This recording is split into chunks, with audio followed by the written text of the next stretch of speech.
നബി സല്ലല്ലാഹു അലൈഹി വസല്ലമയുടെ നിലപാടാണ് യഥാർത്ഥ ഖുർആന്റെ നിലപാട്. ആ നിലപാട് ഉമ്മത്തിന്റെ നിലപാട് ആയി തീർന്നാൽ ഉമ്മത്തിന് വലിയ കരുത്തുണ്ടാവും, ഉമ്മത്തിന് വിജയമുണ്ടാവും. ഉമ്മത്ത് നേരായ സ്ട്രൈറ്റ് പാത്തിൽ നേരായി പോകും. ഖുർആന്റെ ബാഹ്യ അർത്ഥങ്ങളിലേക്ക് പോയിട്ട് അതുകൊണ്ട് ഉപകാരമില്ല എന്നല്ല പറഞ്ഞു. പക്ഷെ അതല്ല സത്യത്തിൽ ഖുർആന്റെ നിലപാട്. അതിൽ ഉത്ഭൂതമാകുന്ന ഒരു ആഴമാകുന്ന ഒരു പ്രത്യേകമായ ചില ആശയങ്ങളുടെ സാന്നിധ്യങ്ങളുണ്ട്. ആ സാന്നിധ്യങ്ങളാണ് സത്യത്തിൽ ഖുർആന്റെ നിലപാട്. ആ നിലപാട് ഉമ്മത്തിന് നിലപാടാകുമ്പോൾ ഉമ്മത്തിന് തിരിഞ്ഞു നോക്കേണ്ടിയില്ല, അത്രയും വളർന്നു. ഉമ്മത്തിന് ജയിക്കാൻ ഒരാൾക്ക് കഴിയില്ല, ഉമ്മത്ത് വളരുന്നെയും. ഉമ്മത്തിന്റെ കരുത്തിന് ഇനി ബാഹ്യതലത്തിൽ നിന്ന് ഒന്നും കൂട്ടേണ്ടി വരില്ല, ഉമ്മത്ത് അത്രയും ഉഷാറാണ്. അതോ അത് നബി സല്ലല്ലാഹു അലൈഹി വസല്ലം നിലപാടാണ് താൻ. നബി സല്ലല്ലാഹു അലൈഹി വസല്ലം നിലപാട് നമ്മൾ അറിയണമെങ്കിൽ സ്വഹാബത്തിന്റെ നിലപാട് മനസ്സിലാക്കും. കാരണം നബി നമ്മോട് നേരിട്ട് സംവദിച്ചിട്ടില്ല, നബി നമ്മോട് നേരിട്ടൊന്നും പറഞ്ഞിട്ടില്ല. നബി പറഞ്ഞത് സ്വഹാബത്തിനോടാണ് റളിയല്ലാഹു അൻഹു. ഇനി നബി പറഞ്ഞത് തന്നെ അതിന്റെ ബാഹ്യ തലത്തിൽ തന്നെ നമ്മൾ പോയാൽ ചിലപ്പോൾ നമുക്ക് അവിടെയും പേക്കും. എന്തുകൊണ്ട്? ഞങ്ങളിൽ ആരാണ് ആദ്യം മരിക്കുവാന്ന് ചോദിച്ചപ്പോൾ അത്വലുക്കുന്ന യദൻ, നിങ്ങളെ കൂട്ടത്തിൽ കൈനീളമുള്ള ആളെന്ന് പുണ്യ റസൂൽ പറഞ്ഞു. അവർ ഈത്തപ്പനയുടെ തണ്ട് വെട്ടിക്കൊണ്ടുവന്നിട്ട് ഒരു കമ്പ് വെട്ടിക്കൊണ്ടുവന്നിട്ട് കയ്യാൾ നോക്കി. അപ്പോൾ സൗദാബിയുടെ കയ്യാവുന്നു. പക്ഷേ ആദ്യം മരിച്ച സൗദാബി അല്ല. അപ്പോഴാണ് അത്വലുക്കുന്ന യദൻ എന്ന വാക്കിന്റെ അർത്ഥം അവർക്ക് മനസ്സിലായത്. അത്വലുക്കുന്ന യദം എന്നതുകൊണ്ട് ഹബീബ നബി ഉദ്ദേശിച്ച് സ്വതക്ക, അത് ഉമ്മുൽ മസാക്കിൻ എന്ന പേര് കിട്ടിയ മഹദിയാണ് ആ സ്ഥാനത്തെത്തിയത്. ഖുർആൻ തന്നെ നിലപാട് നബിയുടെ നിലപാടിനെടുക്കുന്നത് പോലെ തന്നെ നബിയുടെ ഹദീസിന്റെ ബാഹ്യതലങ്ങളിലേക്ക് പോയിട്ട് അതിന് ബാഹ്യമായ അർത്ഥം വെച്ചിട്ട് നിലപാട് കണ്ടെടുക്കാൻ കഴിയില്ല. അപ്പോൾ നമ്മൾ നേരെ ഹദീസ് സ്വഹാബത്തിന്റെ നിലപാടിലേക്ക് വരണം.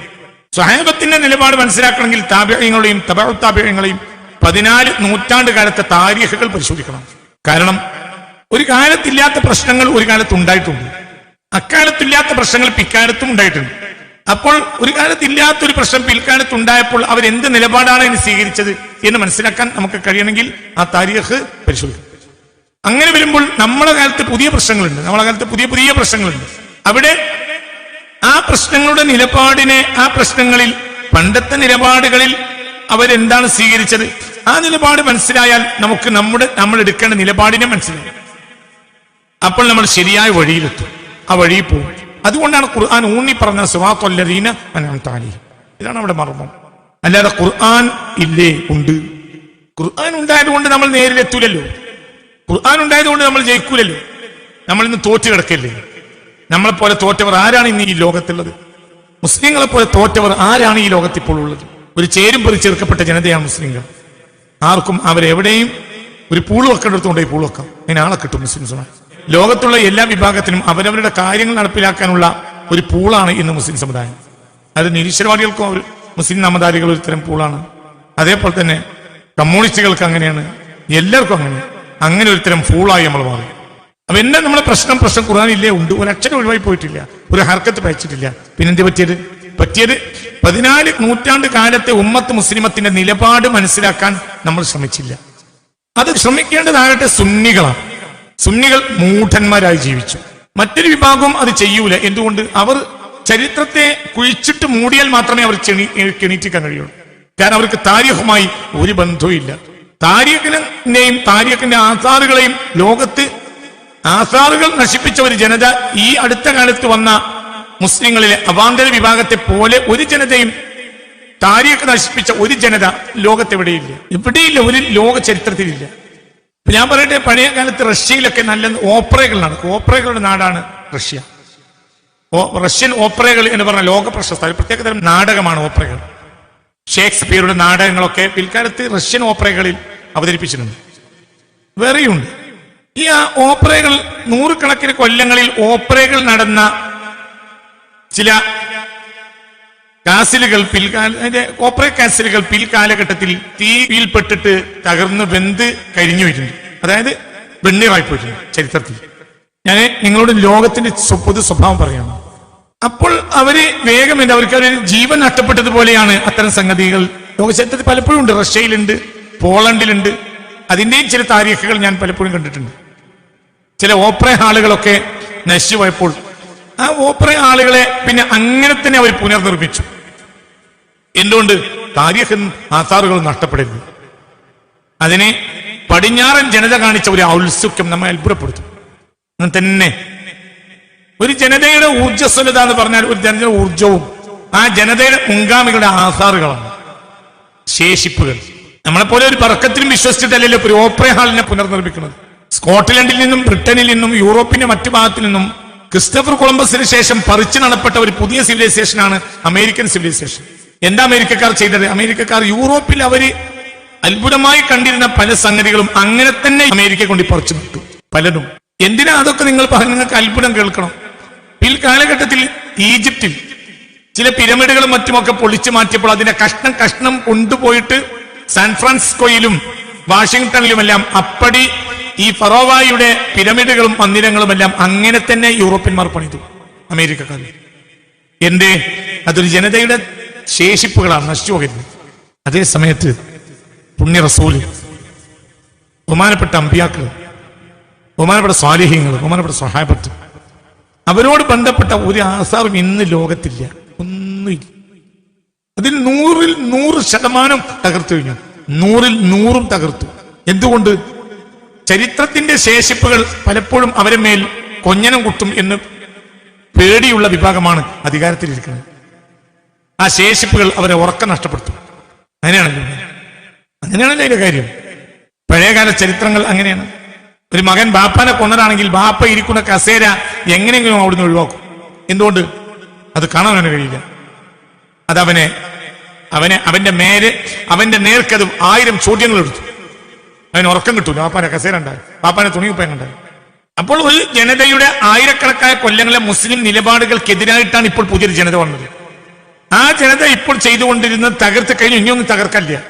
എന്തിനാ അങ്ങനെ തകർത്തത്? അങ്ങനെ തകർത്തത് എന്തെന്നാൽ ആ ചരിത്രങ്ങൾ അവരുടെ പുതിയ നിലപാടുകൾക്കെതിരെയുള്ള ചോദ്യങ്ങളാണ്, ആ ചരിത്ര ശേഷിപ്പുകൾ. അതുകൊണ്ട് ആ ചരിത്ര ശേഷിപ്പുകളെ പൂർണ്ണമായും അവർ തകർത്തു. പിന്നെ ആകെ ബാക്കിയുള്ള ചരിത്രമാണ്. അതൊരിക്കലും അവരെ ഏറ്റുപിടിക്കുകയില്ലല്ലോ. അപ്പോൾ പിന്നെ ചരിത്രത്തിൽ ശ്രദ്ധിക്കേണ്ടത് ആരാ? സുന്നി മുസ്ലിങ്ങളാണ്. അതേസമയത്ത് സുന്നികൾ മൂഢന്മാരായി മാറും. ഒരു ചരിത്രം അറിയില്ല. ചരിത്രം എന്ന പേരിൽ ഇക്കിളിപ്പെടുത്തുന്ന കുറച്ച് കഥകൾ അറിയും. പഞ്ചാബിന്റെ ഹെമ്മാമിലേക്ക് പെണ്ണ് വഴിയന്വേഷിച്ചു പോയ പഴയ കാലത്തെ പാട്ടുകൾ പോലെ. എന്താണ് ഈ താരീഖ് എന്ന് പറഞ്ഞാൽ കഥാപ്രസംഗക്കാർ അവതരിപ്പിച്ച നുണകളുമല്ല. കഥാപ്രസംഗക്കാര് അവര് കഥാപ്രസംഗം കഥ എന്ന പേരിൽ അവർ ഒരു ചരിത്രത്തിന്റെ ഒരു ചെറിയ ഇൻഡ് മാത്രം കൊണ്ടുവന്ന് പിന്നെ അതിൽ 99% നുണകളും ഭാവനകളും കലർത്തിയിട്ട് അതിനങ്ങോട്ട് വലുതാക്കി തീർക്കലാണ് എന്ത് ഈ നേർച്ചക്കച്ചവടത്തിലെ പൊരി പോലെയാണ് കഥാപ്രസംഗം. കഥാപ്രസംഗങ്ങൾ എന്ന പേരിൽ ഉണ്ടായിരുന്നതൊക്കെ 90%-ലേറെയും നുണകളാണ്. നുണകൾ എന്ന് പറയേണ്ട ഭാവനകൾ നുണകളാണ്. യാഥാർത്ഥ്യമായി അതിന് ഒരു ബന്ധമില്ല. ഇതാണ് ഇടക്കാലത്ത് നടന്ന കഥാപ്രസംഗങ്ങൾ. അവിടെ താരീഖ് പറഞ്ഞിട്ടില്ല. എന്തുകൊണ്ടാണ് ഇവിടെ അവാന്തര വിഭാഗങ്ങൾ എന്തുകൊണ്ടാണ് അവരെ സ്വീകരിക്കപ്പെടാത്തത്? എന്തുകൊണ്ട്? അവർക്ക് 1300-400 കൊല്ലത്തെ ചരിത്രവുമായി ഒരു ബന്ധവുമില്ല എന്ന സത്യം കൊണ്ടാണ്. അപ്പോൾ അവർ സിറാത്തുല്ലദീന അൻഅംത അലൈഹിം എന്നതുമായി ബന്ധമില്ലാത്തവരാണ്. അതിനെന്ത് വേണം? താരീഖ് പഠിക്കണം. താരീഖ് എന്ന് പറഞ്ഞാൽ നെഹനിടിച്ചാലും ഒന്നിച്ചാലും അതാണ്, ഒരിക്കലുമല്ല. നമ്മൾ എത്ര കോച്ചയാണെങ്കിലും നമ്മളെ മുൻഗാമിന്റെ അടുക്കെത്തൂല. അവരെത്ര വലിയവരാണെങ്കിലും അവരെ മുമ്പിലുള്ള ഓർത്ത് കൊത്തൂല. ഏതോ ആഹാദ് ഒരു ഫർദു ആഹാദ് എത്തൂല എന്നല്ല, പൊതുസമൂഹത്തൂല. 21-ാം നൂറ്റാണ്ടിലെ മുസ്ലിമീങ്ങൾ ഈമാൻ കൊണ്ടും ഈമാനിക കൂവത്ത് കൊണ്ടും 20-ാം നൂറ്റാണ്ടിലെ മുസ്ലിമീങ്ങൾ ഈമാൻ അടുത്ത് എത്തൂല. 20-ാം നൂറ്റാണ്ടിലെ മുസ്ലിമീങ്ങൾ 19-ാം നൂറ്റാണ്ടിലെ മുസ്ലിമീങ്ങൾ ഈമാൻ കൊണ്ട് തക്കൊണ്ട് എത്തൂല. 19-ാം നൂറ്റാണ്ടിലെ മുസ്ലിമീങ്ങൾ 18-ാം നൂറ്റാണ്ടിലെ മുസ്ലിമീങ്ങളോട് തക്വയിലും ഈമാനിലും എത്തൂല, ഒരിക്കലും എത്തൂല. ഏതോ ഫർദു വാഹിദത്തും പൊതുസമൂഹം എത്തൂല. ഏതോ ഒരു വ്യക്തിയൊക്കെ എത്തിയേക്കാം. അങ്ങനത്തെ വ്യക്തികൾ ഇനിയും വരും.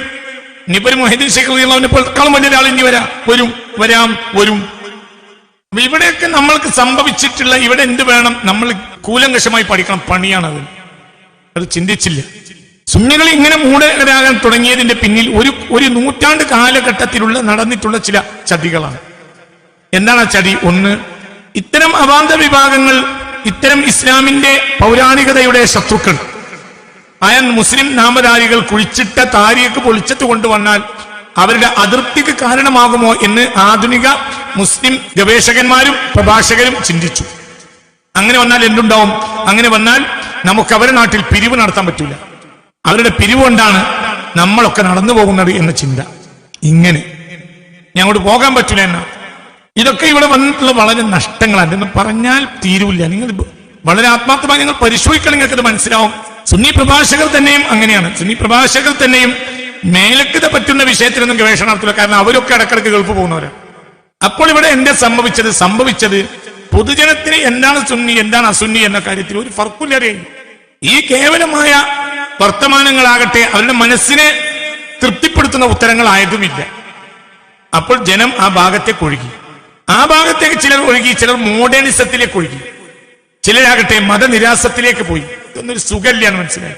ചില മറുപടികൾ അവരെ തൃപ്തിപ്പെടുത്തിയില്ല, ചില ഭാഗങ്ങൾ പോകാൻ അവർക്ക് മനസ്സ് തോന്നിയതുമില്ല. പിന്നെ ഒരു തരം പടച്ചോനാവുമെന്ന് വിചാരിച്ച് അവര് ഇസ്ലാമിനെ തന്നെ രാജ്യത്ത് ഒഴിവായിപ്പോയി. അങ്ങനെ ആയിരക്കണക്കായ ആളുകൾ ഇന്ന് മലപ്പുറം, കോഴിക്കോട് ജില്ലകളിലുണ്ട്. ഇതൊക്കെ സംഭവിക്കുന്നത് എന്തുകൊണ്ട്? താരീഖ് കൊണ്ട് ഒരു ഉമ്മത്തിനെ ബലപ്പെടുത്താൻ ശ്രമിച്ചില്ല. താരീഖ് ആരും പഠിച്ചതുമില്ല. പഠിക്കേണ്ട മർമ്മം എന്താ? ഒരു താരീഖാണ്, അത് പഠിച്ചില്ല. ഒരു പള്ളിയിൽ ജോലി ചെയ്യാൻ പോകണമെങ്കിൽ എന്താ വേണ്ടത്? ആ പള്ളിയിൽ ജോലി ചെയ്യാൻ പോകേണ്ടത്, അവിടെ പള്ളിയിൽ 300 മഹലുണ്ട്, ആളുകൾ കുടുംബമുണ്ട്, 500 കുടുംബമുണ്ട്, 1000 കുടുംബമുണ്ട്. അപ്പൊ 1000 കുടുംബത്തിൽ മഹലില് ജോലി ചെയ്യുന്ന ഒരു മുസ്ലിമിനെ സംബന്ധിച്ചിടത്തോളം അവന്റെ ദൈനംദിന കാര്യങ്ങളിൽ വരുന്ന ഫിഖ്ഹിയായ മസലകളിൽ ഉത്തരം കൊടുക്കുക എന്നുള്ളതേ അയാളെ ബാധ്യതയുള്ളൂ. അപ്പോൾ നമ്മൾ ഫിഖ്ഹിനെ പഠിച്ചു. എല്ലാവരും പഠിച്ചില്ലെങ്കിൽ പഠിച്ച ആളുകളെ അവലംബിക്കുകയെങ്കിലും ചെയ്തു. കാരണം ആ മഹലിൽ അങ്ങനെ മുന്നോട്ട് പോകാൻ കഴിയും. തൊലാക്ക് നടന്നാൽ തൊലാക്ക് നടന്നില്ലെങ്കിൽ നിക്കാഹിന്റെ കാര്യങ്ങൾ, അനന്തരാവകാശ വിധികൾ, ഇതൊക്കെയുള്ളൂ. അല്ലാതെ 1400 കൊല്ലത്തെ ചരിത്രം എന്താണ് ആരും മഹലിൽ ചോദിക്കൂല. അതൊക്കെ അറിയേണ്ട ആവശ്യമില്ല. ഇത് അങ്ങോട്ട് കൊടുക്കാൻ വേണ്ട, ഇങ്ങോട്ട് ചോദിക്കൂല. നമുക്ക് അതാണ് ഞാൻ പറഞ്ഞത് പോലെ അലോപ്പതിക്ക് ഇസ്ലാമാണ് നമ്മൾ കുറച്ചു കാലമായിട്ട് കൊണ്ടുനടക്കുന്നത്. അപ്പുള്ളൊരു മുട്ടുശാന്തി, അതാണ് അലോപ്പതിക്ക് ഇസ്ലാം എന്ന് ഞാൻ മിഞ്ഞാന്നത്തെ പ്രസംഗത്തിൽ പറഞ്ഞിരുന്നു. ഇന്ന് നമ്മളെ കയ്യിലുള്ളത് ഒരു അലോപ്പതിക്ക് ഇസ്ലാമാണ്, ഒരു മുട്ടുശാന്തി. അതായത് ജനങ്ങൾ ചോദിക്കുമ്പോൾ മറുപടി, അല്ലാതെ വസ്തു തന്നെ നമുക്കറിയില്ല. ജനങ്ങൾ ഒന്നെടുക്കാൻ എത്ര വെള്ളം വേണം ഇനി നമുക്ക് മറുപടി അറിയും. അതിന്റെ മസല നമുക്കറിയും, അങ്ങനത്തെ മസലകളൊക്കെ നമുക്കറിയും. കുനൂത്തിന്റെ മസല അറിയും, നമുക്ക് കൂട്ടുപ്രാർത്ഥന മസലയും അറിയും, അതെല്ലാവർക്കും അറിയും. എന്തുകൊണ്ട്? നാടുകളിൽ നടന്നുകൊണ്ടിരിക്കുന്ന അന്നന്നത്തെ തർക്കങ്ങളാണ്. അതേ സമയത്ത് ഹബീബായ നബി സല്ലല്ലാഹു അലൈഹി വസല്ലം മുതൽ ഇക്കാലം വരെ എങ്ങനെ വന്നു? ഇത് പഠിക്കണല്ലേ ഖുർആൻ പറഞ്ഞ്, സിറാത്തൽ ലദീന അൻഅംത അലൈഹിം. ഇത് പഠിക്കാനല്ലേ ഫാത്തിഹ പറഞ്ഞു? ഇത് നമ്മൾ പഠിച്ചോ ഇല്ല, പഠിപ്പിച്ചോ അതും ഇല്ല. എന്തുകൊണ്ട് മഹല്ലേര് ചോദിക്കൂല? മഹല്ലിൽ പോയി ചോദിക്കേണ്ട ആവശ്യമില്ലല്ലോ. ഈ 2 കൊല്ലത്ത് വെള്ളവും 4 കൊല്ലത്ത് വെള്ളവും പറഞ്ഞ് ഈ നേരിട കളഞ്ഞു. എന്നാ അതൊക്കെ ആവശ്യമല്ലേ? തീർച്ചയായും ആവശ്യമാണ്. പക്ഷെ അത് മാത്രമാണ് ആവശ്യം എന്ന് മനസ്സിലാക്കേണ്ട. കറി ഉണ്ടാക്കാൻ മല്ലി ആവശ്യമാണെങ്കിൽ മുളകും ആവശ്യം തന്നെയാണ്. അല്ലാതെ മല്ലി മാത്രം കൊണ്ടേ കറി ഉണ്ടാവില്ല. ഉപ്പും ആവശ്യമാണ്. അതിനൊക്കെ ഒരുപാട് സാധനം കൂടിയാണ് കറി. അല്ലാതെ തക്കാളി മല്ലിയും കിട്ടിയോണ്ട് മാത്രം കറിയാവില്ല.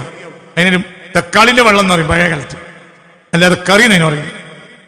അപ്പൊ ഇങ്ങനെ ഒരുപാട് ഘടകങ്ങൾ ഉണ്ടായ ഈ ഘടകങ്ങളെല്ലാം ജനങ്ങൾ നമ്മളോട് ചോദിക്കൂല. ആ ഘടകങ്ങളൊക്കെ കൂടിയാലേ ഒരു ഉമ്മത്ത് അതാണ് ഒരു സിവിലൈസേഷൻ. അതിൽ നിന്ന് വളരുന്നതാണ് ഒരു സിവിലൈസേഷൻ, ഒരു നാഗരികത, ഒരു സൊസൈറ്റിക്ക് ഒരുപാട് ഘടകങ്ങൾ വേണം.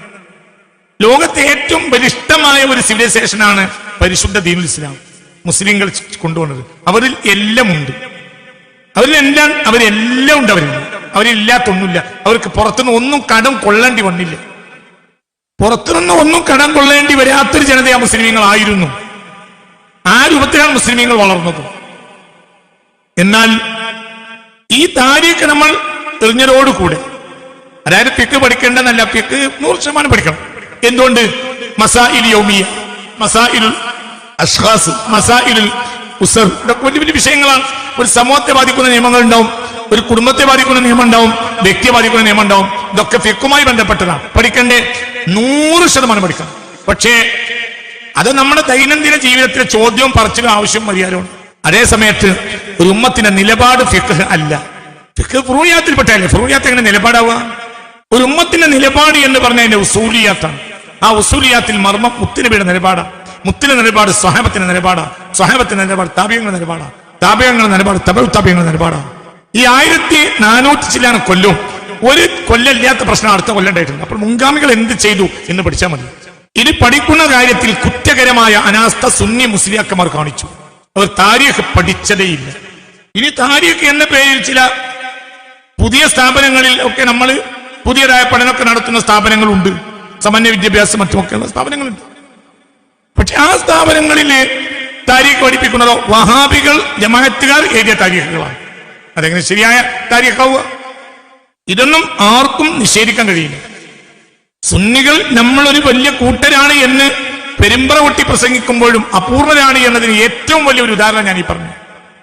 പഠിച്ചു പോകുന്ന ഒരു കുട്ടി, ഒരു ഫൈനൽ വിദ്യാർത്ഥിയായ, ഫൈനലായ പഠിക്കുന്ന ഒരു പണ്ഡിതനെ സംബന്ധിച്ചിടത്തോളം അള്ളാഹുവിന്റെ ഹബീബിന്റെ കാലം മുതൽ ഇന്ന് വരെ മുസ്ലിം ലോകം എങ്ങനെ വന്നു എന്ന് പറയാൻ അയാളുടെ മുന്നിൽ ഒരു ഐഡിയ ഇല്ല. അതൊരു സ്ഥാപനത്തിനും പഠിപ്പിച്ചിട്ടും ഇല്ല. ഇപ്പോൾ സമന്വയ വിദ്യാഭ്യാസം എന്ന പേരിൽ നമ്മളൊക്കെ പഠിപ്പിക്കുന്ന സ്ഥാപനങ്ങളുണ്ട്. ആ സ്ഥാപനങ്ങളിൽ ഇസ്ലാമിന്റെ ഗതകാല താരീഖ് എന്ന് പഠിപ്പിക്കുന്നത് സുന്നി താരീഖും അല്ല, അത് വഹാബി താരീഖാണ്. ഈ വഹാബി താരീഖാണ് സുന്നി താരീഖ് എന്ന പേരിൽ കുട്ടിയെ കൊടുക്കുന്നത്. ഈ കുട്ടികൾ വാല് വളയുന്നത് എന്ത് തെറ്റാണ്, എന്ത് കുറ്റ ആരോടെ പറയാം? ഈ 10, 20, 25 കൊല്ലത്തിന്റെ ഉള്ളിൽ കേരളത്തിലെ ചില ജമാഅത്തെ ഇസ്ലാമിയുടെ പുസ്തക പ്രസാധക സംഘത്തിനെ കോടിക്കണക്കിന് രൂപ വരുമാനം കൊടുത്ത് സഹായിച്ചത് സുന്നി മുസ്ലിയാക്കന്മാരാണ്. കോടിക്കണക്കിനാണ് അവർക്ക് വരുമാനം ഉണ്ടാക്കി കൊടുത്തത്. എന്തുകൊണ്ട്? അവരുടെ ഒരു താരീഖുണ്ട്, ആ താരീഖ് വാങ്ങിക്കൊണ്ടത് നമ്മളെ സ്ഥാപനങ്ങൾ പഠിപ്പിക്കും. നമ്മളെ താരീഖ് എഴുതിയില്ല, നമ്മളെ താരീഖിനെ പറ്റി ചിന്തിച്ചോ ഇല്ല. ഇതൊക്കെ ചെറിയ അപാകതയല്ല, വലിയ അപാകതയാണ്. ചെറിയ അപാകതയായി ഇത് പരിഗണിക്കാൻ പാടില്ല, ഇത് വലിയ അപാകതയാണ്. ഈ കുട്ടികൾ വാല് വളയുക എന്നുള്ളൊരു തെറ്റല്ല. എന്തുകൊണ്ട്? അവർ ഒരു പാൻ ഇസ്ലാമിനെ പഠിച്ചിട്ടുള്ളൂ, ഒരു സുന്നിസം എന്നതിനെ നമ്മൾ പഠിച്ചിട്ടില്ല, ഒരിക്കലും പഠിച്ചിട്ടില്ല. എന്തുകൊണ്ട്? അതിന്റെ ഗൗരവം അവർക്ക് പറഞ്ഞു കൊടുത്തിട്ടില്ല. ഒരു കാര്യത്തിന്റെ ഗൗരവം പറഞ്ഞു കൊടുത്താലല്ലേ ആ ഗൗരവം അനുസരിച്ച് സമൂഹം പോവുള്ളൂ. ഇതൊക്കെ നമ്മൾ ഗൗരവമായി മനസ്സിലാക്കണം. എന്താണ് ഈ കാട്ടിക്കൂട്ടുന്നതിന്റെ അർത്ഥം? ഞാൻ അതിനൊക്കെ ശരി തെറ്റ് പറയല്ല. അവരോട് ബന്ധം വിച്ഛേദിക്കാൻ ബന്ധപ്പെടാൻ പാടില്ല എന്ന് എഴുതിയിട്ടുണ്ട്. അതാരെഴുതിയിട്ടുണ്ട്? കുത്തിബി മുഹമ്മദ് മുസ്ലിയാർ അടക്കമുള്ള മഹാന്മാർ കൂടി സമസ്ത എടുത്ത തീരുമാനമാണ് ബന്ധപ്പെടാൻ പാടില്ല. എന്നാൽ അവർ പങ്കെടുക്കുന്ന പരിപാടിയിൽ പോകുന്നതിന് ഒരു പ്രശ്നം ഇന്നില്ലല്ലോ. എന്തുകൊണ്ട്? അവരുടെ താരീഖ് പഠിപ്പിച്ചിട്ടില്ല. താരീഖ് പഠിപ്പിക്കണം. ഞാൻ എവിടെയാ പ്രശ്നം എന്ന് ഞാൻ പറഞ്ഞിരുന്നത്? ഈ തെർക്കുൽ മുവാലാത്ത് എന്ന നിയമം സമസ്ത ഒഴിവാക്കിയിട്ടുണ്ടോ? ഇല്ലല്ലോ. എന്നാൽ അത് ഇന്നിവിടെ 90%, 100% പാലിക്കപ്പെടുന്നുണ്ടോ? ഓരോ വഹാബികളുടെ മഹല്ലുകളിൽ നടക്കുന്ന പരിപാടികളിൽ സുന്നി നേതാക്കന്മാർ പങ്കെടുക്കുന്ന പോസ്റ്ററുകൾ വരിക, പിന്നെ 2 ആഴ്ച 4 ആഴ്ച കഴിഞ്ഞിട്ട് ഇല്ല പങ്കെടുക്കുന്നില്ല എന്ന് തിരുത്തു വരും. എന്തേ, ഇവരൊന്നും ചെറിയ കുട്ടികളാണ് അവരൊക്കെ? എന്തുകൊണ്ടാണ് ഈ നേതാക്കൾക്ക് പോലും ഈ നിലപാടില്ലാതെ വരുന്നത്? നേതാക്കൾക്ക് നിലപാടില്ലെങ്കിൽ അനുയായിക്ക് നിലപാടുണ്ടാവില്ല. അല്ലെങ്കിൽ പിന്നെ നമ്മൾ നിലപാട് കൊണ്ട് ചർച്ച ചെയ്ത് മാറ്റണം. ഇതാ പുതിയ കാലം വന്നു, അപ്പൊ സമസ്തയുടെ മുഷാവറ കൂടിയ തീരുമാനം ഉണ്ടാക്കണം, ആ നിലപാട് മാറ്റിയിരിക്കുന്നു. അങ്ങനെ നിലപാട് വന്നാലും അൽഹംദുലില്ലാ അപ്പോഴും പ്രശ്നമില്ല. പഴയ നിലപാടിനെ, അതിന്റെ ജഡ്ജ്മെന്റ് കൃത്യമായി നിലനിൽക്കുക. ആ നിലപാടിനെ ഇന്ന് വരെ പുതിയ നിയമം കൊണ്ട് അതിനെ പുതിയ അമെൻമെന്റ് കൊണ്ടുവന്നിട്ട് അതിനെ ഒഴിവാക്കാതിരിക്കുക. നിലപാട് അങ്ങനെ തന്നെ നിലനിർത്തുക. എന്നിട്ട് നമ്മള് ഇതേപോലെ യഥേഷ്ട ഈ നിലപാടിനെതിരെ പ്രവർത്തിക്കാം. എന്തുകൊണ്ട്? ഇവരാരാണ് നമുക്കറിയില്ല, ഇവരാരാണെന്ന് നമുക്കറിയില്ല. ഇവിടെയാണ് ഇതിന്റെ ഗൗരവമായ പ്രശ്നം മനസ്സിലാക്കണം. ഇന്ന കുറ്റം പറഞ്ഞിട്ട് കാര്യമില്ല, പ്രശ്നം മനസ്സിലാക്കണം. ഇത് കുറ്റാക്കി പറയാൻ എല്ലാ ജനങ്ങളെ വഹാബികളോട് യോജിക്കുന്നതിന് ഒരു പ്രശ്നമില്ല. എന്തുകൊണ്ട്? വഹാബികളെ താരീഖ് അറിയില്ല, അവരെന്താ നമ്മളോട് ചെയ്തത് അതറിയില്ല, അവര് മുസ്ലിം ലോകത്ത് എന്താ അതിക്രമം ചെയ്തത് അതറിയില്ല, അത് പഠിപ്പിച്ചിട്ടില്ല. ഇതൊക്കെ വളരെ ഗൗരവമായ വിഷയത്തെ നിസ്സാര വിഷയമായി തള്ളിക്കളയരുത്. പൊതുജനം നമ്മൾ ഈ ഉഴപ്പൻ നയത്തിലേക്ക് പോയാൽ അവർക്ക് അതിനൊക്കെ ഉഴപ്പൻ നയം ഉണ്ടാവും. ഞാന് ഉലമാ എടുക്കേണ്ട നിലപാടുകളെ പറ്റി പറയല്ല. ഉലമാ നിലപാടെടുത്താൽ നമ്മൾ അവിടെ വെക്കും. പക്ഷേ എടുത്ത നിലപാടിന് പുതിയ ഒരു അമേൻമെന്റ് കൊണ്ടുവന്നിട്ട് ആ നിലപാടിനെ ഇവിടെ ആരും നിങ്ങൾ മാറ്റിയിട്ടില്ല. അവര് നമ്മക്ക് പറഞ്ഞ നിലപാടാണ്. ഈ ഇന്ന് വഹാബികളും മൗദൂദികളും നടത്തുന്ന ഇഫ്താർ മീറ്റുകൾ, അതേപോലത്തെ ഒരു ഇഫ്താർ മീറ്റ് ഈ സുന്നി സംഘടനയിൽ നിന്ന് പുറത്താക്കപ്പെട്ട ഒരു പാർട്ടിയുടെ നേതാക്കൾ ഉണ്ടാക്കിയിട്ട് ഇന്ന നേതാക്കളെ വിളിച്ചാലോ പോകില്ലല്ലോ. എന്തുകൊണ്ട്? നമുക്കൊരു നിലപാടുണ്ട് ആ വിഷയത്തിൽ. എന്തുകൊണ്ട്? അതിന് നമ്മൾ 33 താരീഖ് നമുക്കറിയും. ഇതെന്തുകൊണ്ട് ഇങ്ങനെ വന്നു എന്ന് വെച്ചാൽ ഈ തെർക്കുൽ മുവാലാത്ത് എഴുതി വെച്ചവർക്കൊരു താരീഖ് അറിയും, ശേഷം നമ്മൾ താരീഖ് പഠിച്ചില്ല. എന്താണ് കാരണം? വഹാബികളായ പണക്കാരുടെ പണം. ആ പണം നമ്മളെ ഈ താരീഖ് പഠിക്കുന്നതിൽ നിന്ന് പിന്തിരിപ്പിച്ചു. വളരെ ഇതന്നെ ദുനിയാവിന് ഈ പ്രഭാഷണങ്ങളൊക്കെ നടക്കുമ്പോൾ ചില ആളുകൾ എനിക്ക് ഫോൺ ചെയ്യും, നന്നായി ആയിക്കോട്ടെ, എന്നാ നിങ്ങൾക്ക് വിഷയം കിട്ടിയാൽ നിങ്ങൾക്ക് റിസർച്ച് എടുത്ത് നാളെ ഒരു പ്രസംഗം നിങ്ങൾക്ക് നടത്താലോ. ഏകദേശം ഡിസംബറിന്റെ തുടക്കത്തിലാണ് നമ്മൾ പ്രസംഗം തുടങ്ങുന്നത്, അല്ലെങ്കിൽ അതിന്റെ പകുതിയോടുകൂടി. ഈ 4 മാസത്തിനുള്ളിൽ ഇവരാരും ഒരു പ്രസംഗം നടത്തിയില്ലല്ലോ. എന്തുകൊണ്ട്? നഷ്ടം വരും. താരീഖും ഞാൻ പറഞ്ഞു കൊടുത്തു, ഇതൊക്കെയാണ് വിഷയം. നീ അതിന്റെ ഏരിയകൾ പറഞ്ഞു കൊടുത്തു, നീ തപ്പിയാൽ മതി. എനിക്കത് തപ്പാൻ കൊല്ലങ്ങൾ എടുത്തു. ഇനി ഇത് കേട്ടവർക്കിടപ്പം കൊല്ലൊന്നും എടുക്കില്ല. 1 മണിക്കൂർ 2 മണിക്കൂറുണ്ടോ താരീഖ് പഠിച്ചിട്ട് പറയേണ്ടുള്ളൂ. പക്ഷെ ആരും പറഞ്ഞല്ലോ ഈ താരീഖ് എന്തേ സ്വകാര്യമായി ഫോൺ ചെയ്യും, നന്നായി നന്നായി എന്റെ പറഞ്ഞ ദുനിയാവ് നഷ്ടപ്പെടും. എന്റെ പ്രശ്നം ഇത് പഠിക്കാത്തത് കൊണ്ടാണ് നിലപാടില്ലാതെ പോകുന്നത്. നിലപാടില്ലെങ്കിലോ നിസ്കാരം ഒരു നിലപാടല്ല, നിസ്കരിക്കുക എന്നത് നിലപാടാണ്. പക്ഷേ അതിന്റെ മസലകൾ എന്ന് പറഞ്ഞാൽ ഫുറൂഇയാത്തല്ലേ, നിസ്കാരം ഫുറൂഇയാത്തല്ലേ. ഒരു മുഅ്മിനിന്റെ ഫുറൂഇയാത്ത് എങ്ങനെ അടിസ്ഥാനമാവുക? അടിസ്ഥാനം എന്ന് പറഞ്ഞത് അള്ളാഹുവിന്റെ അള്ളാഹു റസൂലിനെ അറിയിച്ച നിലപാടല്ലേ. ആ നിലപാട് അവർ ഒഴിവാക്കൂല, ആ നിലപാട് ഒഴിവാക്കുകയില്ല. ലൂറിന്റെ നിസ്കാരം അസറിലേക്ക് പിന്തിപ്പിച്ച് എമ്മാക്കും, എന്നാൽ ലൂറിന്റെ നിലപാട് അസറിലേക്ക് ബന്ധിപ്പിക്കൂല. അസറിന്റെ നിസ്കാരം മഗ്രിബിലേക്ക് ബന്ധിപ്പിക്കാം, സുബൈന് നിസ്കരിച്ചാൽ മതി. മഗ്രിബിന്റെ നിസ്കാരം ഇശായിലേക്ക് ബന്ധിപ്പിക്കാം, സുബൈന് നിസ്കരിച്ചാൽ മതി. അതേ സമയത്ത് മഗ്രിബിന് വേണ്ടി പറയുന്ന നിലപാട് ഇശാനേശം പറയില്ല, അത് മഗ്രിബിന് പറയും. നിങ്ങൾ നിലപാട് എങ്ങനെയാണ്? നിലപാട് ഞമ്മാക്കൂല, നിസ്കാരം ഞമ്മാക്കൂല. ഒരാൾക്ക് ഖിയാമത്ത് നാളിന്റെ അടയാളം കാണണമെങ്കിൽ കണ്ണാടിയുടെ മുന്നിൽ പോയിക്ക. ഖിയാമത്ത് നാളിന്റെ എന്നത്തെ അടയാളം തന്നെ ഞാൻ തന്നെ. തലയിൽ വലിയൊരു തെരികെട്ടുണ്ട്, പക്ഷെ ദീനില്ല, ഹക്കില്ല, ഹക്കിനോട് പ്രതിബദ്ധതയില്ല. നമ്മൾ യഥാർത്ഥ മുൻഗാമിയുടെ നിലപാടാണ്. അതിന് എന്ത് വേണം? പരിഹരിക്കണം. അവരാരാണ്? അവരെന്നോട് ചെയ്ത് ഞാൻ പറഞ്ഞില്ലേ, ഞാൻ ഉസ്മാൻ ഖാസിയുടെ താരീഖ് വായിച്ചു. ഈ താരീഖ് എത്ര വിലപ്പെട്ട താരീഖാണ്. ഒരു രാജാവ് തന്റെ മകനായ രാജാവിന് വസിയത്ത് ചെയ്യുകയാണ്, നീ നീതി നടപ്പിലാക്കും എന്നതിൽ എനിക്ക് അഭിമാനമുണ്ട്. അള്ളാഹു അല്ലാത്ത ഒരാളെയും തൃപ്തിപ്പെടുത്തേണ്ട ബാധ്യത നമ്മൾ മുസ്ലിമീങ്ങൾക്ക് ഇല്ല. നമ്മൾ ജനങ്ങളെ വെട്ടിപ്പിടിക്കാൻ വേണ്ടി യുദ്ധം നടത്തുന്നവരുമല്ല, നമ്മൾ നീതി നടപ്പിലാക്കുന്നവരാണ്, അള്ളാഹുവിനെ തൃപ്തിപ്പെടുത്തുന്നവരാണ്. അതിനപ്പുറം നമ്മുടെ രാജ്യങ്ങളിൽ നിന്ന് മറ്റൊരു രാജ്യത്തേക്ക് പോകുന്നതിൽ യാതൊരു നേട്ടവും നമുക്കില്ല. ഒരു നാട്ടിലെ സമ്പത്ത് കൈക്കലാക്കാൻ വേണ്ടി നാട് പിടിച്ചടക്കരുത്. ഉസ്മാൻ ഖാസി പറഞ്ഞു കൊടുക്കുക ആർക്ക്? സ്വന്തം മകൻ. ഇത് അമേരിക്കയുടെ താരീഖിന് കിട്ടൂല. കാരണം അമേരിക്ക പണം തേടിപ്പോയത് അമേരിക്ക ഉണ്ടാക്കിയതാണ്. ക്രിസ്റ്റഫർ കൊളംബസ് അന്നം തേടിപ്പോയതാണ്. സ്വഹാബത്ത് അന്നം തേടിപ്പോയതല്ല, സ്വഹാബത്ത് ജനങ്ങൾക്ക് നീതി കൊടുക്കാൻ വേണ്ടി പോയതാണ്. ബ്രിട്ടീഷുകാർ എന്തിനാ ബ്രിട്ടീഷുകാർ ഇന്ത്യയിൽ വന്ന് കട്ടുകൊണ്ടുപോകാനല്ല എന്തിനാ വന്ന്? കുടുങ്ങിയാലല്ലാതെ, പറ്റ കുടുങ്ങിയാലല്ലാതെ ആത്മഹത്യ ചെയ്തവരോ ഡെഡ് ബോഡി ലണ്ടനിൽ എത്തിക്കാനോ സ്കോട്ട്ലൻഡിലേക്ക് എത്തിക്കാൻ കഴിയാത്ത ഡെഡ് ബോഡി മാത്രമേ ബ്രിട്ടീഷുകാരത് ഇവിടെ ഉള്ളൂ. ബാക്കിയൊക്കെ അവിടെ പോയി തന്നെ ഇവിടുന്ന് പൈസ ഉണ്ടാക്കി അവിടെ പോയി ജീവൻ പോയി. ഒക്കെ അങ്ങനെയാ എല്ലാരും. മലബാറിന്റെ ചരിത്രത്തിൽ ലോഗൻ സായിപ്പ എവിടെയാണ് ഖബർ? എവിടെയാ ഖബർ? UK-യിലെ. അയാൾ ഇവിടുന്ന് നേടാൻ വേണ്ടി വന്നതാണ്, അത്രയേ ഉള്ളൂ. എല്ലാരും കുഞ്ഞിപ്പോയാൽ ഏതെങ്കിലും പക്ഷെ ഒരു സ്വഹാബിയുടെ നാട്ടിൽ പോയാൽ ആ സ്വഹാബിയുടെ ഖബർ ആ നാട്ടിലായിരിക്കും. എന്തുകൊണ്ട്? ആ നാട്ടിൽ നീതിയുടെ ആദർശവും കൊണ്ടാണ് ആ സ്വഹാബി പോയത്. കട്ടുണ്ടാകാനല്ല. നിലപാടിലെ വ്യത്യാസം.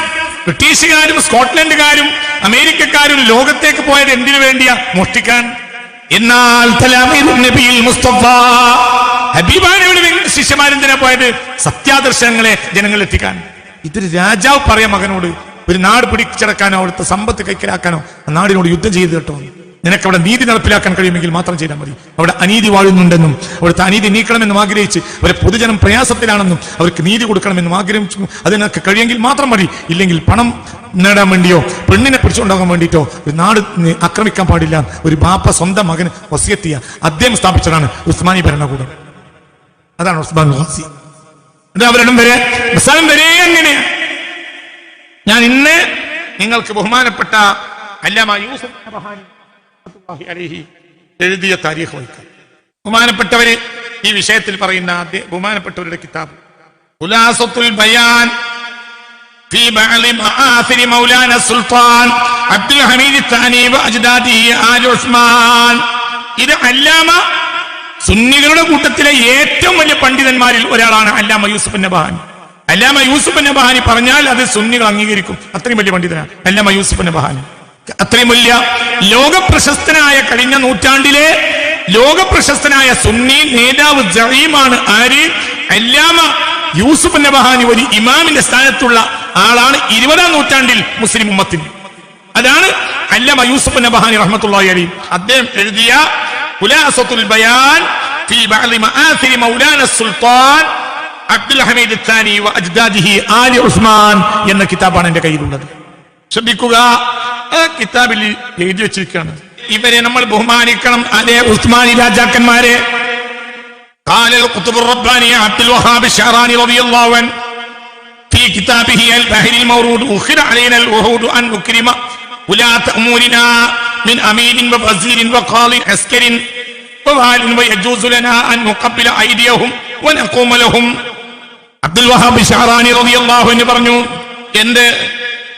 തന്റെ ബഹറുൽ മൗദൂദ് എന്ന കിതാബിൽ പറഞ്ഞിട്ടുണ്ട്, അന്നുക്രിമ നമ്മൾ ബഹുമാനിക്കേണ്ടതാണ്, ഉലാത്ത് ഉമൂരിന ഇത്തരമുള്ള നമ്മുടെ കാര്യങ്ങൾ ഏറ്റെടുത്ത ഭരണാധികാരികളെയും, മിൻ അമീരിൻ വസീരിൻ മുസ്ലിം സമുദായത്തിന്റെ കാര്യം ഏറ്റെടുത്ത ഇന്നത്തെ ഭരണാധികാരികളെയും മന്ത്രിമാരുടെയും നമ്മൾ അവരെ ബഹുമാനിക്കുകയും, വഖാദി അസ്കരിൻ വവാലിൻ പട്ടാളത്തലവന്മാരെ, അതേപോലെ ഗവർണർമാരെ, അവരെയൊക്കെ ബഹുമാനിക്കണം. എന്തുകൊണ്ട്? അവർ ജീവൻ സമർപ്പിച്ചും സമൂഹ നന്മയ്ക്ക് വേണ്ടി പ്രവർത്തിക്കുന്നവരാണ് ഉസ്മാനി രാജാക്കന്മാര്, അവരെ പോലത്തെ ആളുകളെ. അത് ഈ ഉദ്ധരണി ഇവിടെ ഇമാം ഷഹറാനിയുടെ ഉദ്ധരണി അല്ലാമ യൂസുഫ് നബാനി കൊണ്ടുവരുന്നത് ഉസ്മാനി രാജാക്കന്മാരെയും നേതാക്കന്മാരെയും ബഹുമാനിക്കണം എന്ന് പറഞ്ഞുകൊണ്ടാണ്. ഇമാം ഷഹറാനി പറയാണ്, നമുക്ക് ജായിസാണ്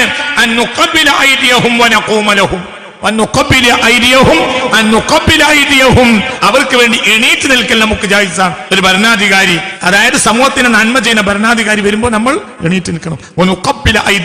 അവരെ കൈപിടിച്ച് നാം ചുംബിക്കുകയും വേണം. ആരാ പറയുന്നത്? അല്ലാമ അബ്ദുൽ വഹാബ് ഷഅറാനി റളിയല്ലാഹു അൻഹുവിന്റെ ബഹറുൽ മൗറൂദ് എന്ന കിതാബ് ഈ ഉദ്ധരണി അവിടുന്ന് എടുത്തുകൊണ്ടുവരാണ്. ആര്? ഉസ്മാനി രാജാക്കന്മാരെ കൈപിടിച്ച് ചുംബിക്കാം എന്ന് പറഞ്ഞുകൊണ്ട് ആര്? അല്ലാമ യൂസുഫ് നബഹാനി റഹ്മത്തുള്ളാഹി അലൈഹി തന്റെ ഖുലാസത്തുൽ ബയാൻ എന്ന കിതാബിൽ. അവർ വലിയ വിജയം സമ്മാനിച്ചവരാണ്. അല്ലത്തി ബലഗ സീതുഹാ സായിറൽ അൻഹാ, ഈ ലോകത്തിന്റെ നാനാഭാഗത്തും അവർ ചെയ്ത സേവനം എത്താത്തൊരു വൻകരയില്ല. എല്ലാം ഈ ഭൂമിയുടെ നാനാഭാഗത്തും അവർ ഇസ്ലാമിന്റെ വെന്നിക്കുടി ഉയർത്തിപ്പിടിച്ചവരാണ് ഉസ്മാനി രാജാക്കന്മാർ. ആരുടെയും ബേക്കിൽ നടന്നവരല്ല, ഇന്നത്തെ പോലെയല്ല. ഇന്ന് പടിഞ്ഞാറിന്റെ ബേക്കിൽ നടക്കുന്നവരാണ് മുസ്ലിം രാജാക്കന്മാർ. ഭൂമിയിലെ മുഅ്മിനീങ്ങൾക്ക് അതിൽ സന്തോഷിച്ചു. മലായികത്തു സമാ, ആകാശത്തെ മലക്കുകളും. ആരത് പറയുന്നത്? ഇത് ഏതോ ആളല്ല, അല്ലാമ യൂസുഫ് നബഹാനി. ഉസ്മാനികൾ ചെയ്ത സേവനത്തിൽ സന്തോഷിച്ചിട്ടുണ്ട് ഭൂമിയിലെ മുഅ്മിനീങ്ങളും ആകാശത്തെ മലക്കുകളും. എന്നിട്ട് ഇവരെ താരീഖ് നമ്മൾ പഠിപ്പിച്ചോ? ഇത് പഠിപ്പിക്കേണ്ട പാടില്ലേ? ഏതെങ്കിലും ഒരു വ്യക്തിയുടെ താൽക്കാലികമായ കഥ പഠിപ്പിക്കലല്ലേ ഒരു താരീഖ്. നമ്മളെ കുട്ടികൾ നമ്മളെ സ്ഥാപനങ്ങളിൽ നിന്ന് ഇറങ്ങിപ്പോകുമ്പോൾ, അത് ചെറിയ സ്ഥാപനമാണെങ്കിൽ പോലും ആ കുട്ടികൾക്ക് ഒരു ആവറേജ് ഈ 14 നൂറ്റാണ്ട് മുസ്ലിങ്ങൾ എങ്ങനെ വന്നത് ഒരു ധാരണ കിട്ടണ്ടേ? എങ്ങനെയാണ് കത്തോലിക്ക സഭയുടെ ചരിത്രം എന്നൊരു കത്തോലിക്കക്കാരനെ വിളിച്ചു നോക്കി അറിയും. എങ്ങനെയാണ് ഒരു പാസ്റ്ററെ വിളിച്ചു നോക്കി എന്നാണ് കത്തോലിക്ക സഭ ഉണ്ടായത്? ആ കത്തോലിക്ക സഭ എന്നാണ് കേരളത്തിൽ വരുന്നത്? നിലവിലുള്ള സഭ വരെയുള്ള ചരിത്രം എന്ത് ഒരു പാസ്റ്ററെ വിളിച്ചു ചോദിച്ചാൽ അറിയും. എന്നാൽ ഇന്നെപ്പോഴത്തെ ഒരാളെ വിളിച്ചു ചോദിച്ചാൽ 14 കാലത്തെ മുസ്ലിം ഉമ്മത്തിന്റെ താരീഖ് അറിയില്ല. ഇപ്പൊ ഒരു 10-25 കൊല്ലത്തിനിടയിൽ തല്ലും മക്കണൊക്കെ അറിയും, മുസ്ലിം ഉമ്മത്തിന്റെ താരീഖ് അറിയില്ല. ഇതിൽ വലിയ പരാജയം എന്താ? താരീഖ് നമ്മൾ നെഞ്ചത്ത് ചവിട്ടോന്ന് നമുക്ക് തോന്നിയപ്പോൾ നമ്മളെ താല്പര്യത്തിന് പോകാൻ വേണ്ടി താരീഖ് പഠിപ്പിക്കലാണ് നിർത്തി. ഇപ്പോൾ താരീഖ് അറിയില്ല. അല്ലാമ യൂസുഫ് നബഹാനി 20-ാം നൂറ്റാണ്ടിലെ പണ്ഡിതനാണ്. ആ മഹാൻ എഴുതിയ ചരിത്രം അത്. അവർക്കോ ഒരു വല്യാപ്പന എഴുത്തൊക്കെ ഇതിന്റെ മഹത്വം പറയുന്നുണ്ട്. അപ്പൊ ചരിത്ര ബോർഡുണ്ട്, നമ്മളോ ഇല്ല. ഉസ്മാനിയ സുൽത്താൻമാർ ചെയ്ത സേവനങ്ങളിൽ സന്തോഷിച്ചു. ഈ ഗ്രന്ഥത്തിന്റെ 21-ാമത്തെ പേജ്, ഖുലാസത്തുൽ ബയാൻ എന്ന ഗ്രന്ഥത്തിന്റെ 21-ാമത്തെ പേജ്. അവരധ്വാനം കൊണ്ടും പരിശ്രമം കൊണ്ടും പ്രവേശിച്ചു. അഹമ്മുൽ ബിലാദി വഅലമുഹാ കൽ ഖുസ്തന്തീനിയ ഫിൽ മമാലികിൽ ഇസ്ലാമിയ്യ, ഇസ്ലാമിക പ്രത്യയശാസ്ത്രത്തിൽ ലോകത്തിന്റെ മഹാഭാഗവും ശ്രദ്ധിക്കാനുള്ള കാരണം ഉസ്മാനികൾ അള്ളാഹ്ക്ക് വേണ്ടി എടുത്ത പണിയാണ് എന്ന് എഴുതി വെച്ചത് അല്ലാമ യൂസുഫ് നബഹാനിയാണ്. അദ്ദേഹത്തിന്റെ റഹ്മത്തുള്ളാഹി അലൈഹി അദ്ദേഹത്തിന്റെ ഖുലാസത്തുൽ ബയാൻ എന്ന കിതാബാണ് ഞാൻ ഈ വായിക്കുന്നത്.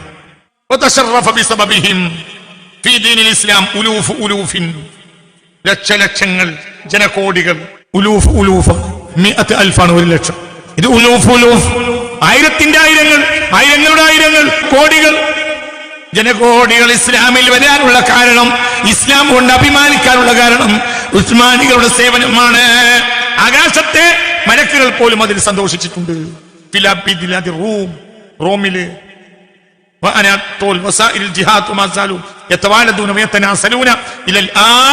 ആ സേവനം അവർ തുടർന്നുകൊണ്ടേയിരിക്കുന്നു. മില്യൂണുകൾ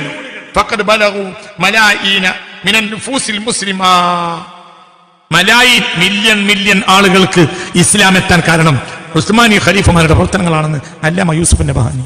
നിങ്ങൾ ചിന്തിക്കണം. പിന്നെ അവരെ കൈപിടിച്ച് ചുപിച്ചൂടെ. فانظر هذا الخير الكثير وتذكر قول رسول الله صلى الله عليه وسلم لعلي رضي الله عنه لأن يهدي الله بك رجلا واحدا خير لك من حمر النعم تعلم فضل هؤلاء السلاطين. ഹബീബ റസൂലുള്ളാഹി ബഹുമാനപ്പെട്ട മഹാനായ സയ്യിദ്ന അലി റളിയല്ലാഹു അൻഹുവിനോട് പറഞ്ഞില്ലേ, എന്തിനേക്കാളും നിനക്ക് നല്ലത് ഒരാളെങ്കിലും പരിശുദ്ധ ഹിദായത്തിൽ എത്തലാണ് എന്ന് പറഞ്ഞില്ലേ? അപ്പോൾ നീ ശ്രദ്ധിക്ക്, ഈ സുൽത്താൻമാർ ചെയ്ത സേവനം എത്ര വലുതാണ്. ആരാ പറയുന്നത്? ഏതോ നാടനല്ല, അല്ലാമ യൂസുഫ് നബഹാനി. യൂസുഫ് നബഹാനി എന്ന് പറഞ്ഞാൽ സമം സമസ്ത കേരള ജമിയത്തുൽ ഉലമ. യൂസുഫ് നബഹാനി സമം സമസ്ത കേരള ജമിയത്തുൽ ഉലമ. അവരെ അതേ വീക്ഷണം, സമസ്ത വീക്ഷണം. ഒരിത്ര വ്യത്യാസമില്ല. ഒരു ഷാഫിഈയാണ്, ഷാഫിഈ മദ്ഹബിൽ വലിയ നേതാവാണ്. കഴിഞ്ഞ 20-ാം നൂറ്റാണ്ടിൽ ലോകം കണ്ട ഷാഫിഈയിലും സുന്നത്യമായത്തിലും അവരെ കവച്ചൊക്കാവുന്ന ഒരാളില്ല. അങ്ങനത്തെ മഹാനാണ്. അവര് സമം സമസ്ത, അവരാ ധൈര്യച്ചു. ഗവർണർമാർ, രാജാക്കന്മാർ, സുൽത്താൻമാർ, അവർ ചെയ്ത പ്രവർത്തനങ്ങളുടെ കൂലികൾ പറയുകയാണെങ്കിൽ ഒരു കിതാബിൽ അത് തീർക്കാൻ കഴിയൂല. അവർക്ക് അള്ളാഹു കൊടുക്കാവുന്ന കൂലി അള്ളാഹു തആല സ്വീകരിക്കട്ടെ. അള്ളാഹു സ്വീകരിച്ചിട്ട് കൊടുക്കുകയാണെങ്കിൽ ആ കൊടുക്കാവുന്ന കൂലി അല്ലാതാലിക്ക അവർ ചെയ്ത പ്രവർത്തനത്തിന്റെ മേൽ ഉസ്മാനി സുൽത്താൻമാർക്ക് അള്ളാഹു കൊടുക്കാവുന്ന കൂലി ലാ യസ്റുഹു കിതാബുൻ, ഒരു കിതാബിൽ എഴുതിയ തീരൂല. അതിന് മാത്രം ചെയ്തിട്ടുണ്ട് അവര്. വഖദ് കാനത്തിൽ മമാലികുൽ ഇസ്ലാമിയ ഖബല ദൗലത്തിഹിൽ അലിയ, ഉസ്മാനികൾ വരുന്നതിന് മുമ്പ് മുസ്ലിം രാജാക്കന്മാർ മുശത്തത്തൻ മുഫറഖത്തൻ വിവിധ പാർട്ടികളായിരുന്നു. അതെല്ലാം അവരൊറ്റ കൂട്ടത്തിലാക്കി, ഒരൊറ്റ വഹദത്ത്, എല്ലാം ഒരൊറ്റ ഇസ്ലാം, ഒരൊറ്റ ശൈലി. 4 മദ്ഹബിനും ഒരു സൗകര്യം ചെയ്തു കൊടുത്തു. മക്കായിൽ അവരുടെ കാലത്ത് 4 മുസല്ലയാണ്, 4 ഇസ്ലാമാണ്. കഅബാലയത്തിന് 4 ചുമരില്ലേ? 4 ചുമരിന്റെ സൈഡ് 4 മുസല്ല, 4 ജമാഅത്ത് നടക്കും. ഒരു ജമാഅത്തിന് മറ്റേ ജമാഅത്തിലേക്ക് അവർക്ക് ഫുറൂഇയായ ഖിലാഫുണ്ട്. ഒക്കെ സത്യമാണ്. അതായത് ഒരു ഭാഗത്ത് ആര്? ഷാഫിഈകൾ, അതിന്റെ ഇമാമ്, അവരെ ജമാഅത്ത് ഇറക്കും. മറ്റേ ഭാഗത്ത് ഹനഫികള്, അവരെ ജമാഅത്ത് ഇറക്കും. ഇവരും ചെറിയ വ്യത്യാസങ്ങളുണ്ട്. ഉദാഹരണം പറയാം, ഷാഫികൾ സുബഹിയായാൽ കുനൂത്തോടും, ഹനഫികൾക്ക് കുനൂത്ത് ഇല്ല. തറാവിയോ ഒരു ഇമാമ്. അവിടെ പിന്നെ 4 മദ്ഹബില്ല, എല്ലാ മദ്ഹബിനും ഒരു വീക്ഷണമാണ്. മനസ്സിലായോ? തറാവീനൊരു ഇമാമ്, എന്നാൽ മറ്റിന് 4 ഇമാമ്, 4 വീക്ഷണങ്ങളാണ്. മാലിക്കൽ തക്ബീർ കൈ താഴ്ത്തിയിടുക, നെഞ്ചിന്റെ താഴെ പുക്കളിന്റെ മുകൾ ഭാഗത്ത് കിട്ടുമാര് ഷാഫി, ഹനഫി, ഹംബലി. അതേ സമയത്ത് മാലിക്കോ താഴ്ത്തിയിടും, നെഞ്ചിന് മേലെ കിട്ടുന്ന ആരുമില്ല. നെഞ്ചിന്റെ താഴെ പുക്കളിന്റെ മുകളിൽ കെട്ടും ഷാഫി, ഹനഫി, ഹംബലി. മാലിക്കോ താഴ്ത്തിയിടും. അപ്പൊ അവർക്കൊക്കെ വേറെ വേറെ അവരെ സൗകര്യം പോലെ ആയിക്കോട്ടെ. ഇതൊരു വഹദത്തന്നെ, അനൈക്യല്ല, എല്ലാത്തിനും അംഗീകരിച്ചു. എന്തുകൊണ്ട്? ഇതൊക്കെ ദീനാണ്. അതിന് അവർക്ക് അവരുടേതായ ആയത്തെ ഹദീസിന് പ്രമാണങ്ങളുണ്ട്. അതിന് മറ്റൊരു അംഗീകരിക്കുക ശരിയാണ്. ഈ മദ്ഹബ് അംഗീകരിച്ചാൽ ഒക്കെ ഇസ്ലാം തന്നെയാണ്, ഇതൊരു തർക്കമില്ല. എന്തുകൊണ്ട്? അത്രയും വലിയ മഹാന്മാർ ഖുർആൻ ഹദീസും കണ്ടെടുത്ത നിയമങ്ങളാണ്. ഇസ്ലാം അംഗീകരിക്കും. ചില കാര്യങ്ങൾ പറയാലോ, 4 മദ്ഹബ് അംഗീകരിച്ചിട്ടില്ല എന്ന് പറഞ്ഞാൽ അത് കുറ്റം. 4 മദ്ഹബ് അംഗീകരിച്ചില്ലേ, അപ്പൊ കുറ്റം. ഒരു മദ്ഹബ് അംഗീകരിച്ചില്ല, മറ്റേ മദ്ഹബ് അംഗീകരിച്ചു, കുറ്റല്ല. ഇങ്ങനെയൊക്കെയുള്ള സൗകര്യങ്ങൾ, ഇതൊന്നും തെറ്റല്ല. അങ്ങനെയൊക്കെ ചെയ്തിരുന്നു. ആരും ആരുമേലും അടിച്ചേൽപ്പിക്കേണ്ടതില്ല, ഒന്നും അടിച്ചേൽപ്പിക്കില്ല. ഇതൊക്കെ അവർ ചെയ്തിട്ടുണ്ട്. പല പാർട്ടികൾ, പല രാജാക്കന്മാർ അങ്ങനെയായിരുന്നു ഉസ്മാനികൾ വരുമ്പോ. പക്ഷേ ഉസ്മാനികൾ വന്നപ്പോഴോ എല്ലാം ഒറ്റ ഒന്നുണ്ടായിരുന്നു. എല്ലാം ഒന്നായി, എല്ലാം ഒന്നിന്റെ കീഴിലായി. എന്തേ സ്പെയിൻ തകരാൻ കാരണം? എന്താ സ്പെയിൻ തകരാൻ? ഓരോന്നും ഓരോ സൈസാണ്. ജിബ്രാൾട്ടറിൽ ഒരു രാജാവ്, ഗ്രാനഡയിൽ വേറെ രാജാവ്, അവിടെ രാജാവ്, ഇവിടെ രാജാവ്, ഓരോ നാട്ടിലും ഓരോ രാജാവ്. അപ്പോൾ അവരെയൊക്കെ ഓരോരുത്തരും പരസ്പരം ശത്രുതയിലും. അപ്പോൾ പുറത്തുനിന്ന് ആളുകൾ വന്നിട്ട് ഒരാളെ കൂട്ടിപ്പിടിച്ച് മറ്റയാളെ തകർത്തു. അങ്ങനെ തകർത്തു. പിന്നെ അവസാനത്തെ ആൾ തകർക്കാൻ ഒരു പ്രയാസം ഉണ്ടായില്ല. അതാ സ്പെയിൻ തകർന്നത്. സ്പെയിൻ തകരാനുള്ള കാരണം എന്താ? ഓരോ നാട്ടിലും ഓരോ രാജാവ്. അത് ഉസ്മാനികൾ സംഭവിച്ചില്ല. എല്ലാം ഒറ്റൊന്ന്, എല്ലാവർക്കും വേണ്ട സൗകര്യം ചെയ്തു കൊടുക്കും. പറഞ്ഞാൽ മതി. അമിതമായ നികുതിയില്ല, വളരെ നികുതി കുറച്ച് വാങ്ങിയവരാ ഉസ്മാനികൾ. അത്രയും നല്ലവർ. എത്രയെത്രയോ അവരെ പ്രശംസിച്ചുകൊണ്ട് ഇംഗ്ലീഷുകാരും ഡച്ചുകാരും ഫ്രഞ്ചുകാരും ഒക്കെ അവരെ പ്രശംസിച്ചുകൊണ്ട് എഴുതിയ ലേഖനങ്ങളും പുസ്തകങ്ങളും നൂറുകണക്കാണ് ഇന്ന് ലോകത്ത് കിട്ടാനുണ്ട്. അവരെ പ്രശംസിക്കാത്തൊരു വിഭാഗം ലോകത്ത് കഴിഞ്ഞ 2 വിഭാഗം, ഒന്ന് ബ്രിട്ടീഷുകാരും ഒന്ന് വഹാബികളും. എന്റെ ഈ 2 വിഭാഗത്തിന് ഒരു തലവേദനയാണ്. ഈ 2 വിഭാഗം അല്ലാത്ത ലോകത്ത് സ്വതന്ത്രമായി താരീഖ് എഴുതിയവരെല്ലാം ഇവരെ മനോഹരമായി അവതരിപ്പിച്ചിട്ടുണ്ട്. അല്ലാമ യൂസുഫ് നബഹാനി റഹ്മത്തുള്ളാഹി അലൈഹി അല്ലദീന ആല തഫറഖു ജമാഅതിഹിം വതശദ്ദുതു കലിമാതിഹിം, ആ കാലത്തെ രാജാക്കന്മാർ വിഭിന്നമായ അഭിപ്രായ പ്രകാരം പറഞ്ഞത് അൻറജഅത് ബിലാദുഹും ബിലാദ ഹർബിൻ, മുസ്ലിമീങ്ങൾ തമ്മിൽ യുദ്ധം ചെയ്യാൻ അത് കാരണമായി. അങ്ങനെ സ്പെയിൻ തകർന്നു. بعد أن كانت من أجل بلاد الإسلام وهكذا كان يخشى وقوع ذلك في مثل ذلك في غيرها لولا أن من الله وله الحمد على الملة الإسلامية بهؤلاء الأسودين. ഈ നേതാക്കന്മാരെ കൊണ്ട് നമ്മൾക്ക് അല്ലാഹു അനുഗ്രഹം ചെയ്തിട്ടില്ലെങ്കിൽ ഏഷ്യ അങ്ങനെ തന്നെ ആകുമായിരുന്നു, വിഭിന്നങ്ങളാവുമായിരുന്നു, പല പാർട്ടിയായി തീരുമായിരുന്നു. സ്പെയിൻ തകരാൻ കാരണം എന്താ? ഓരോ നാട്ടുരാജ്യത്തു രാജാവ് ഒരു തമ്മത്തവണ യുദ്ധം ചെയ്യും. അപ്പൊ പുറത്തുനിന്ന് ആളുകൾക്ക് ഒരാളെ കൂട്ടിപ്പിടിച്ച് മറ്റയാളെ എതിർക്കും. ഇതെന്നെ സംഭവിച്ച് അത് ഇവിടെ സംഭവിച്ചില്ല. എല്ലാരെയും ഒന്നിന്റെ കീഴിലാണാക്കി. ഏഷ്യൻ മുസ്ലിം രാജ്യങ്ങളും അപ്രകാരമാകുമായിരുന്നു. ഈ നേതാക്കന്മാരെ കൊണ്ട് അള്ളാഹ് നമുക്ക് അനുഗ്രഹം ചെയ്തിട്ടില്ലെങ്കിൽ ഇവിടെ അങ്ങനത്തെ അവസ്ഥയൊക്കെ എത്തുമായിരുന്നു. പക്ഷെ അതെത്തിയില്ല. ഏതുവരെ? വഹാബികൾ വരുന്നവരെ അവരത് തകർത്തത്.